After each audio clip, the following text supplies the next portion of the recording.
Have you been in a work or a family situation where every time you speak, there's a, oh, yeah, she goes again? I had that with my mother's boyfriend.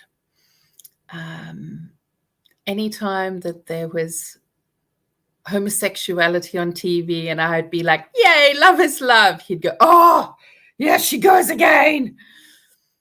And that level of contempt was so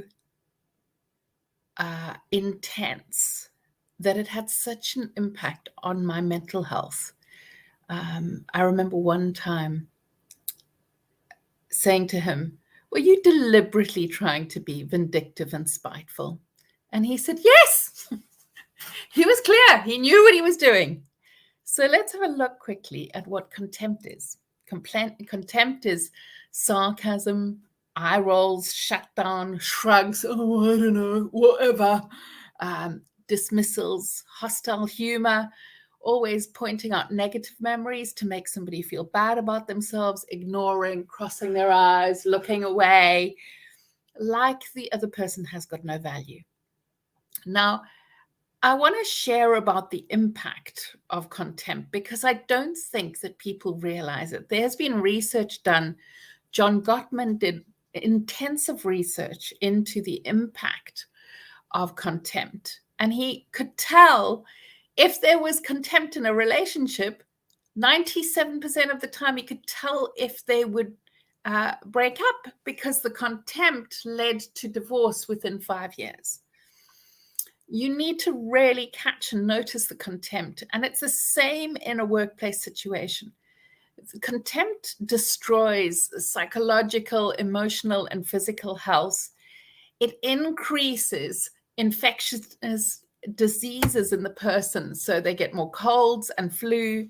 So if you have a culture of contempt at a workplace, you have higher rates of absenteeism. If you have a teacher who is doing it to certain pupils, picking on kids who are different, they will have higher rates of absenteeism to avoid that treatment. It ultimately destroys teams, relationships, and it erodes a sense of safety and respect.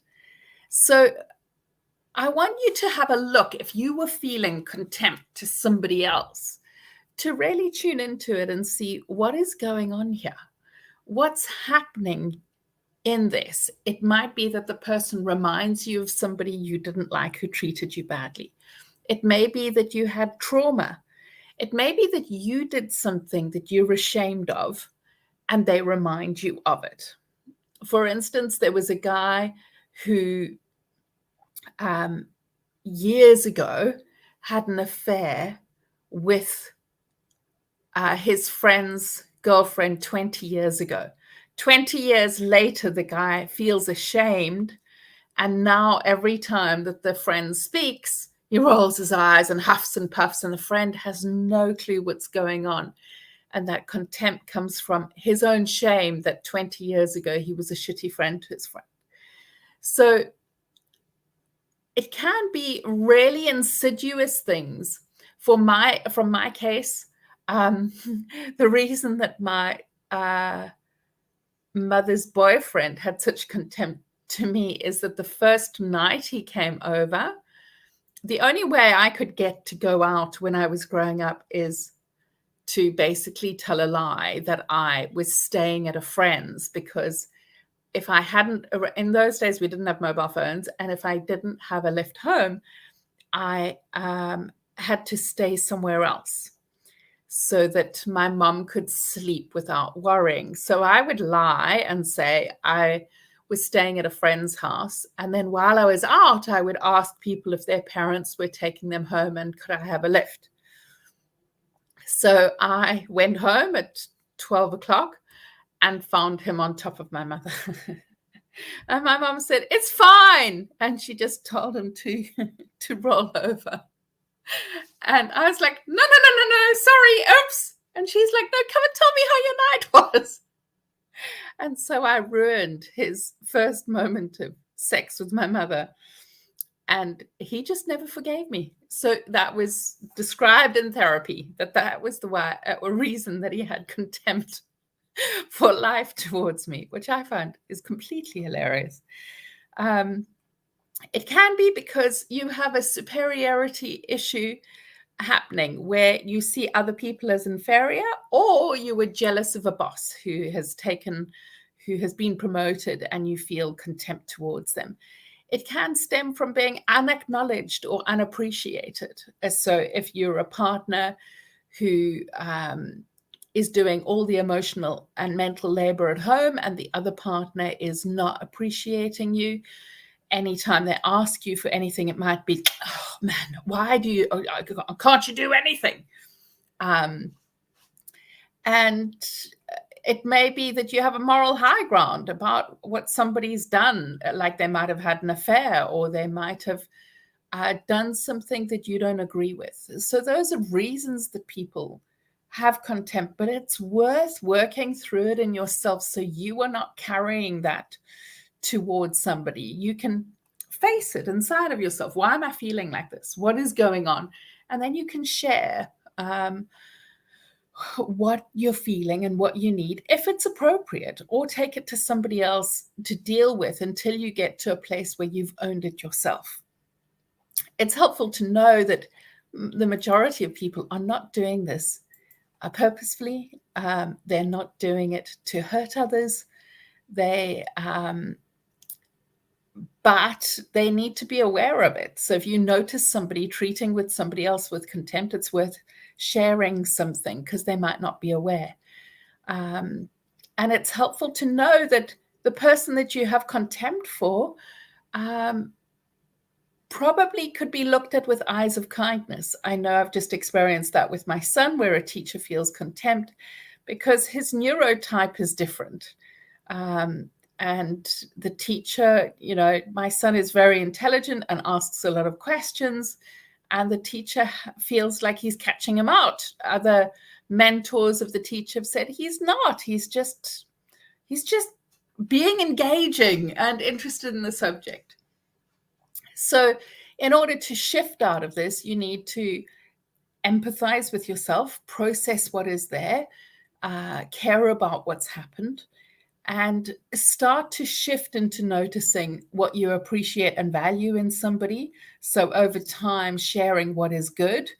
And instead of obsessing about the negative qualities, share what you love about them, and actively make deposits in somebody's emotional bank account, letting them know what you appreciate, how you care about what they feel. And if you're the person who is being treated with contempt, you want to self-soothe yourself, and you want to say, this is not okay, that you're worthy and you deserve so much better treatment. You want to raise awareness of their behavior, going, why are you rolling your eyes at me? Or share about the impact. Do you realize when you roll your eyes, I feel awful about myself. I don't understand what's happening. Check their intent. When you roll your eyes, are you trying to put me down? But don't be surprised when they say yes, because that's what happened when I said, are you trying to be vindictive and spiteful? Yes, I am. I deliberately want to hurt you. And I laugh now because I just think how audacious that my mother's boyfriend, 20 years after knowing him, is still trying to hurt me. I'm just like, God, why didn't you just say at the time? I felt so embarrassed. But no, for 20 years, he's punishing me for doing so. I didn't even know he was staying the night. I didn't even know she was dating somebody. Okay. So set a boundary. So I'm going to walk out when you roll your eyes at me. That's what I did with him. I just said, I'm not ever going to be around you because I don't like being treated like that. And if you're in an organization or at work, who can be your voice and support you? Because commonly folk who are treating you with contempt won't be valuing you for you to be heard. So it's worthwhile finding somebody who can hear you, who will hear you. And if you want support in being able to learn how to shift out of contempt, and if you have been, like you're a parent who has been treating your child with contempt, and now they're restrained and they don't want anything to do with you, and you don't know how to put it right. I have a program. I'm just seeing if I've got a link here for it. Let me just create a link. All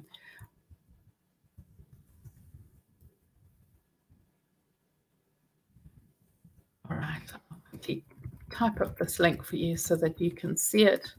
It's also in the comments above. But this training goes into how do you listen? How do you empathize? How do you repair?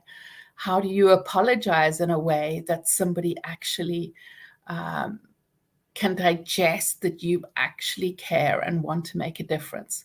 Because contempt is so permeating. There are so many estranged parents that I see who are saying, I don't understand why my son or daughter won't ever speak to me again, because they haven't realized how they're escaping them and treating them with contempt. There are people who say, I don't understand why they've just walked out of our organization. And it's generally because there's contempt towards them. So if you'd like to learn how to do that differently, then click there and you'll be able to join get the training.